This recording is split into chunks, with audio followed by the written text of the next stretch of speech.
is it scientifically possible that a moon can merge, break or merge, and then become one moon? Can it even happen? Well, according to NASA, and I'm putting a link to NASA's website, many of these pictures that are being shown are from NASA themselves. They're not doctored, they're not edited, they're not photoshopped. These are NASA pictures. Now, I am not claiming that NASA is in agreement with a lot of these things. What I am showing is what their research showed, and you can look at it on their website. We know the moon is shrinking by looking at the lobate scarps in detail. They actually reflect the crustal materials of the moon being pushed together, breaking, and being thrust over one another.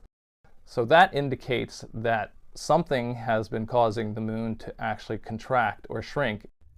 The moon has our moon, the Earth's moon, has two very different faces. One that is facing towards the Earth and one that is facing away from the Earth, and they're very different. Well, why is that? One of the theories that's put forward by NASA themselves is that this is because there was a merging, and this is now the picture you have on your screen. This is also an artist's rendering of a theory put forward by NASA scientists, that there was a merging of two moons into one, in our moon, of the Earth's moon. So what does this tell you? That no doubt it is very possible that our moon has been merged back together. And one of the evidences that you can find for this are these ridges, which are called rima meaning grooves, right? And there is the rima orthodeus, which is 300 kilometers. In fact, all across the moon, in different places, you will find these cracks. Well, what causes them? There are many theories. One of them being that, as we mentioned before, that the two moons that collided caused these ridges. One of them being their volcanic tunnels and so on. I'm not claiming that NASA knows the answer, but they have taken these pictures and put forward these theories as well. What's exciting about these findings for me is that the moon is not a dead body.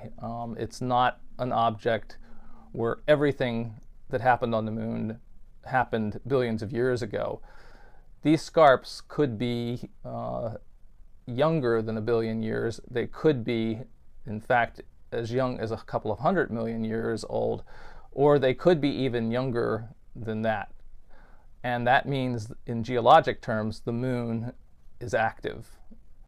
So, how can we be sure, or that how did the moon ever split and come back together?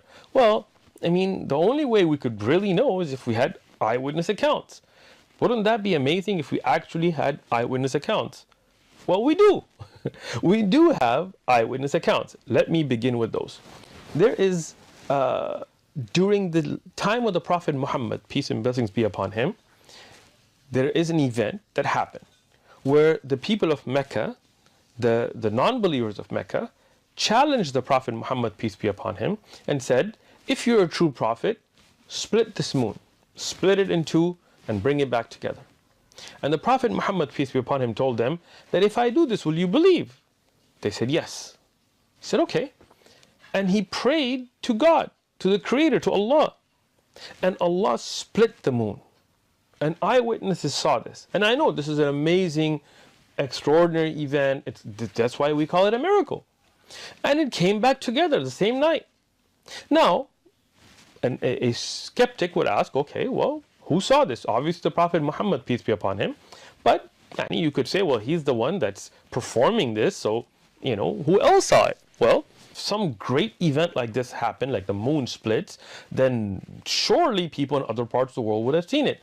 Well, in the book called Qissatul Shakarati Farmat, which is in a manuscript format, the actual handwritten manuscript, in the British Library, there is evidence that has been produced that there was an account in India regarding this by a king of Kerala of southern India that saw this, and later when he met Muslims, he became a Muslim. Cheraman Perumal मस्जिद मकामी ज़ुबानी रिवायात के मुताबिक ये मस्जिद पहली मर्तबा पैगंबर इस्लाम की जिंदगी के दौरान ही तामीर की गई थी। तब से इसकी शक्ल कई मर्तबा तब्दील हो चुकी है। मौजूदा इमारत का अंदरूनी हिस्सा 15वीं सदी का है, लेकिन इससे पहले भी ये मस्जिद कई मर्तबा दोबारा तामीर की गई थी। मालाबार से अरबों का तिजारती रिश्ता पैगंबर इस्लाम की आमद से भी पुराना है। अरब ताजिर सबसे पहले समुंदर के रास्ते मालाबार ही पहुंचे थे, जो हजारों साल से मसालों की तिजारत का अहम मरकज था। बहुत अच्छा लगा, बहुत अरमान था इस मस्जिद को देखने का। ये सुना था ना कि बहुत पुरानी मस्जिद है, 1000 साल पुरानी मस्जिद है और इंडिया की पहली मस्जिद है ये। और अब चेरामन मस्जिद को उसकी पुरानी शक्ल में दोबारा तामीर करने की तैयारी है। Now, you can question that report, and I did as well. We want to make sure that we're looking at authentic, well-established history. No problem. So what I did is I emailed the British Library and I asked them about this, and I'm going to read off their email. So the inquiry I sent was to the British Library, which is at 96 Euston Road, London, NW1 2DB, United Kingdom.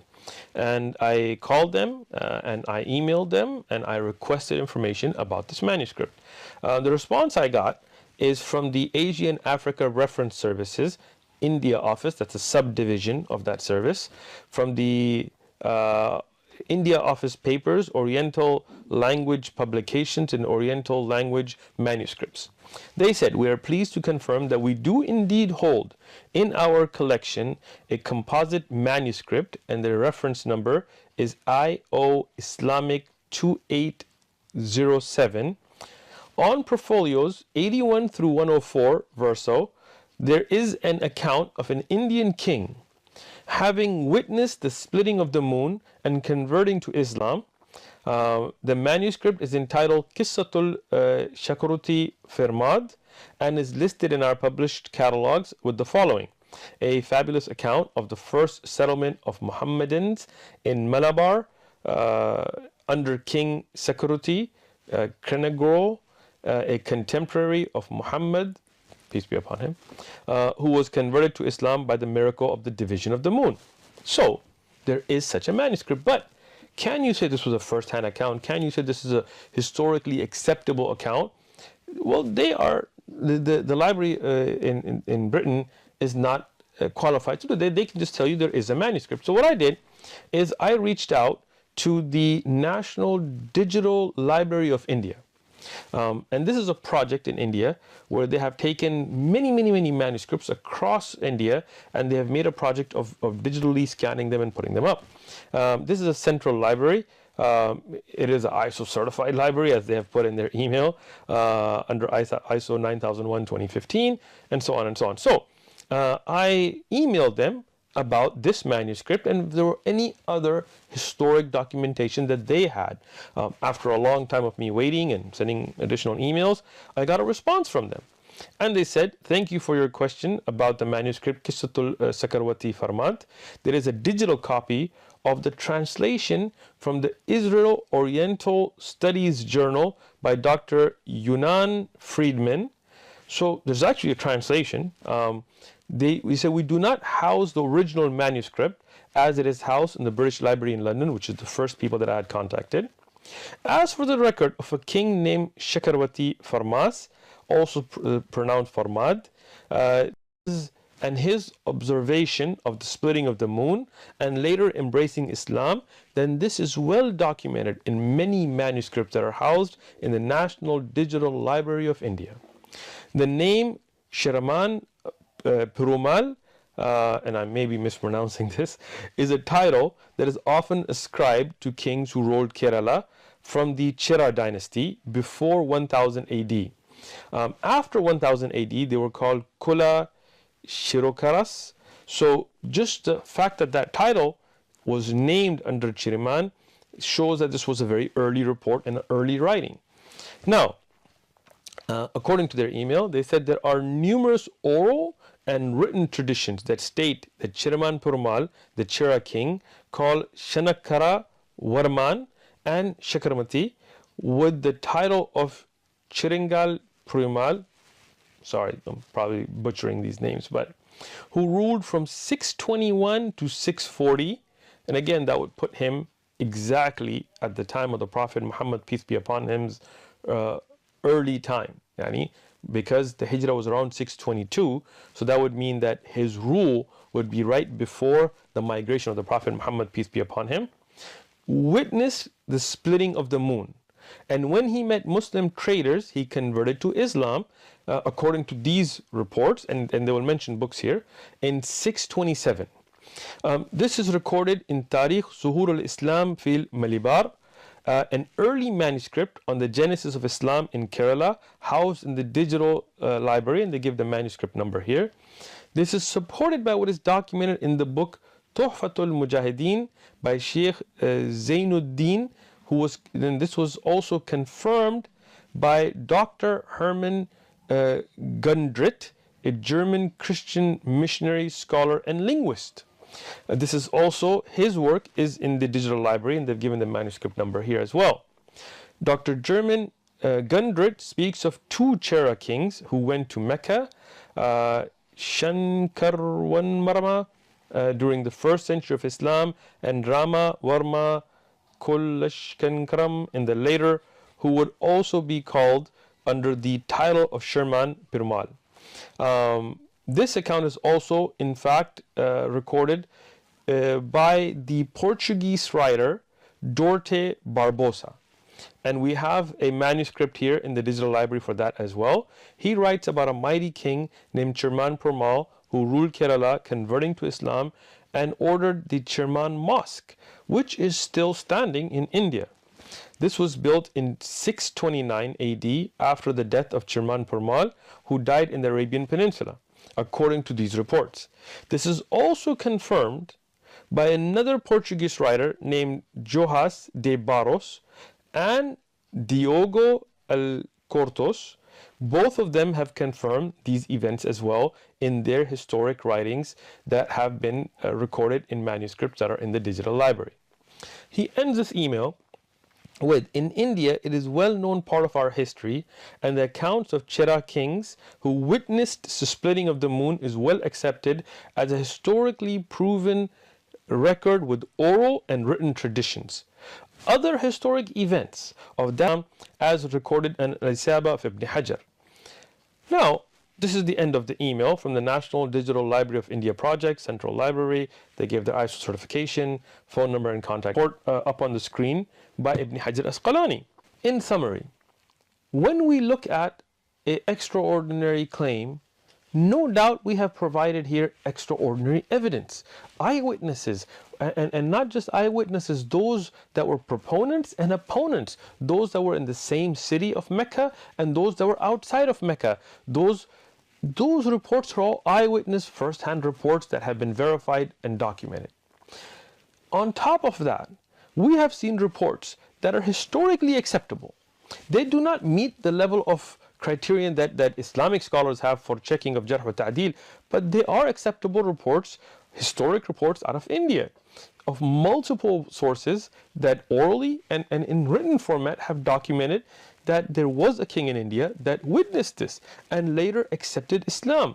The mosque that was built, and there's a picture of the mosque here, it is still standing. It has been through fires and so on, but it is such a well accepted fact that this mosque was built by that king after his accepting of Islam, after his witnessing the splitting of the moon, that even the Prime Minister of India made a gold replica of it to give a gift to the King of Saudi Arabia. Prime Minister Narendra Modi today gifted His Majesty King Salman bin Abdulaziz Al Saud a gold-plated replica of the Cheraman Juma Masjid in Kerala. Situated in Thrissur district, the Cheraman Juma Masjid is believed to be the first mosque built in India, showing the history of Islam in India. And there's a picture of this that I've put on the screen here for you to see. All the information about the kings of India and what happened during that time frame have been accepted through such reports. So this, collaborated by the eyewitness accounts in the time of the Prophet Muhammad, peace be upon him, that are no doubt verified, show clear evidence. There is more evidence presented here than for most of history. Columbus coming to South America and where he landed and what happened between him and the Incas and the Aztecs and so on. Who were the eyewitnesses to these accounts? Who did they tell this account to? Who were their parents? Who were their children? How reliable was their memory? We don't know. Because of those oral traditions, because of writings that are way after them, we accept these accounts. So what I say is, when you have eyewitness accounts, people who are verified that saw this, we have in historic documentation, in a book called Sahih al-Bukhari, we have the narration from Ibn Mas'ud. Ibn Mas'ud is one of the companions of the Prophet Muhammad, peace be upon him. And in the narration that is on your screen now, he reports this to have occurred as well. Now, you could say, okay, well, who's Ibn Mas'ud? Ibn Mas'ud, we know exact details about this eyewitness. What was his name? His name was Abdullah. What was his father's name? His father's name was Mas'ud. What was his mother known as? Abd. Did he have siblings? Yes. For example, he had a brother named Utbah. Okay, was he married? Yes. His wife was named Zainab. Did he have children? Yes. We know all of those details. We know who his son was, we know who his father was, we know he was born in 594, we know that he died in 653. So this person who was an eyewitness, and his credibility, his abilities, his history is well known. Okay, but who did he tell this event to? Well, as you can see on your screen, he told it to Abu Ma'mar. Well, who's Abu Ma'mar? His name is Abdullah. Well, who's his father? His father is a man named Sakhbara. Well, who did he tell it to? He told it to a man named Ibrahim al-Nakhai. Ibrahim, who is Ibrahim al-Nakhai? He is the son, his name is Ibrahim, his father's name is Yazid. Well, who's his grandfather? His grandfather's name is Qais. Well, who did he tell it to? He told it to Suleiman. Well, who is Suleiman? Suleiman ibn Mahran al-A'mash. So you see, the entire community that heard this event, the chain of narrators are all well known to us. All the way to Imam Bukhari and At-Tirmidhi and other historians that wrote down this event. Not only do we know who those narrators are, we even know how reliable were they in their memorization, how trustworthy were they. We have their entire biography. Okay. Now, already we have more eyewitness accounts than for the hanging gardens of Babylon or the lighthouse of Alexandria, meaning that we actually know the person, we know their history, who physically saw it. So you could say that if such an extraordinary event happened, why is Abdullah ibn Mas'ud the only witness? Well, he's not. We have more eyewitnesses. Who are they? Let's name more. Jubair ibn Mut'im. Well, who was Jubair ibn Mut'im? He was somebody who was a companion of the Prophet Muhammad, peace be upon him, but he became a Muslim in 628 at the Treaty of Hudaybiyah. So that would mean that before the migration of the Prophet Muhammad, peace be upon him, from Mecca to Medina, which was around 622, he was a non-Muslim. So he was from Mecca, and as a non-Muslim, he witnessed this account, and he has an eyewitness account that is on your screen. Imam Ahmed in his Musnad, Imam Tirmidhi in his Jami', authentic narration, where he also says that I witnessed it, I saw that during the time of the Prophet Muhammad, peace be upon him, the moon split and came back together.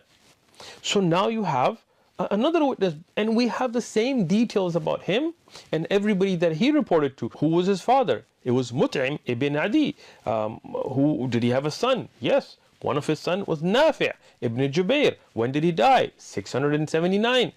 So with all of that clear detail, we have another eyewitness. First, that Abdullah ibn Mas'ud, who was a Muslim already, and the other, Jubair, who was not a Muslim at that time, that later accepted Islam. Okay, well, so you got two. How many else can you give us? Many more. Hudayfa ibn Yaman. Hudayfa ibn Yaman He was also a companion of the Prophet Muhammad, peace be upon him. We have the exact same details: father, mother, children, where he lived, how good was his memory, what kind of a person was he, what he did. All of that detail is present, and Abu Nu'aym and Al-Bayhaqi and others have mentioned his narration. So this is also, it's on your screen. He was also an eyewitness to the account. More, let's give you more. Anas ibn Malik.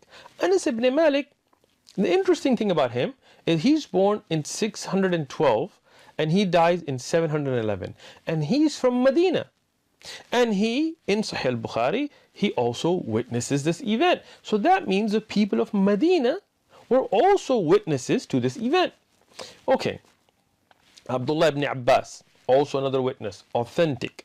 We have Abdullah ibn Umar, who was the son of Umar ibn Khattab, famous companion, also an authentic narration. Now, some of them, they are physical witnesses, and there are other companions who were too young, so they asked the people of Mecca who witnessed it and got the information from them. Many, many, many reports, we can go on. But a very important report from eyewitnesses is what's reported by Ibn Kathir in Bidayah wa Nihaya, in one of the famous books of Islamic history called Bidayah wa Nihaya. It is also reported by Abu Nu'aym, and it's also reported by Ibn Sayyid al-Nas.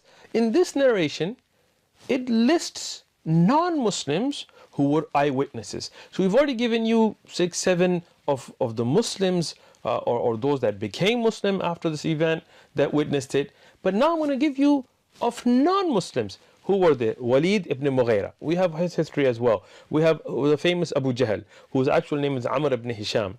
We have Al-As ibn Hisham. We have As ibn Wa'il. We have all of these people that were non-Muslims. Not just them. We have Al-Aswad ibn Abdul Yaghuth. Yaghuth was one of the idols, and his father was named as the slave of that idol. He was a non-Muslim, Al-Aswad here. Al-Aswad ibn Muttalib, Zam'a ibn Al-Aswad, another ibn Al-Harith. These 8 mushrikeen, polytheists that were there, they were the ones that challenged the Prophet Muhammad, peace be upon him, and said, if you are a true prophet, split this moon. They are witnesses in this narration that the moon split. Now, this is very important because these are opponents. These are enemies. If the moon didn't split, they would be the first one to come out and say, you know what? We put this challenge and it didn't happen. But they were all eyewitnesses, even as enemies, that the moon did split.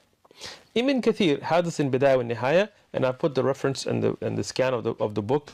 This is in Arabic, obviously, on the screen. Al-Hafiz Abu al-Qasim al-Tabrani, the famous scholar of history, and others, Al-Qadi Iyad and others have mentioned this narration. Now, Qadi Iyad, one of the great scholars, historians, in his book called Al-Shifa, Sayyid Nas, another great scholar in his Uyun al-Athar, and I put the pictures on the screen for you to know about these books. They mention a very important narration, and Ibn Kathir has this in Bidayah wa Nihaya, that not only did these enemies of the Prophet Muhammad, peace be upon him, witness this, but they said that if this man, Muhammad, peace be upon him, has done some kind of magic, this is a trick, then he may have fooled us, but he will not have fooled the whole world. This is a skeptical question, and this is good. So they said, we will ask those caravans that were out to Yemen or to Syria, that were out, that were not in Mecca, whether they saw this event or not. And this is a question that somebody may have. If this event happened, why did people outside of Mecca not see it? Well, they did. In this narration, they asked the caravans that returned to Mecca, and every single one of them confirmed that they also saw the moon split.